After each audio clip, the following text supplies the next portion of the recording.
Hello, in this video we'll be looking into setting up Tailwind CSS and use the classes in a sample HTML file.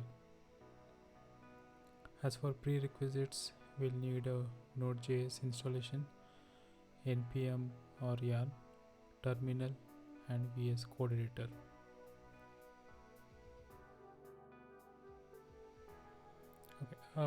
I've created a folder called setup, and at the moment the folder is empty, as you can see in the VS Code editor. I have navigated to the folder on my terminal. I'm going to run npm init and initialize the project. I'm going to set all the default values for all of the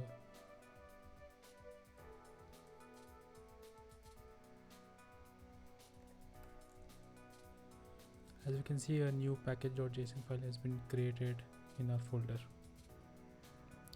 So we need to install Tailwind CSS, post CSS CLI and auto prefixer using the npm command.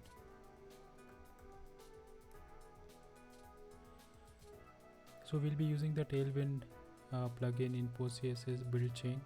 This will process the Tailwind CSS file and generate the output file for us. In order to specify the plugins, we'll have to create a postcss.config.js file.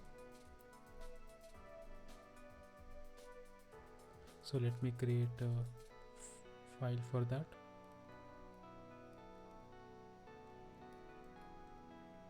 So we are going to mention the two plugins we'll be using. One is the Tailwind CSS and the other one is the auto prefixer. So let me save this file.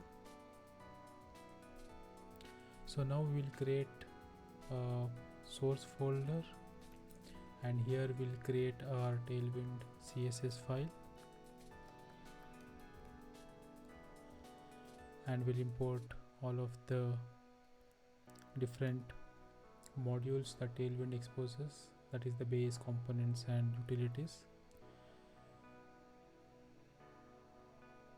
So now we have set up the Tailwind CSS file as well as the post CSS plugins. So we can use the post CSS CLI to generate the output for us, but here we'll be using the Tailwind CSS CLI command. So it is npx Tailwind CSS. So we'll be using the build, and we'll specify the source Tailwind CSS file and the output to be in public style.css. And once we hit enter, the build process will begin, and then we can see a folder called public and a style.css file has been created with all of the Tailwind CSS. So instead of using this huge command every time, so we can create a build script in package.json, copy the path and open it in the browser. I can see we have a white background, so let's just change that to say purple.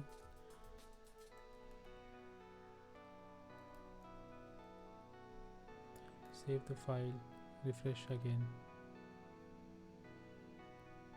Okay, so here we got into a slight issue. So the file name is styles.css, so we'll have to do that here. And then if we click refresh, we can see the blue background, and if I change this to purple, then we can see the change in the background color to purple. So with this, you are able to set up a Tailwind CSS in a new project and use them in the HTML file. If you would like to see more content like this, please subscribe, leave a like and comment. Thank you.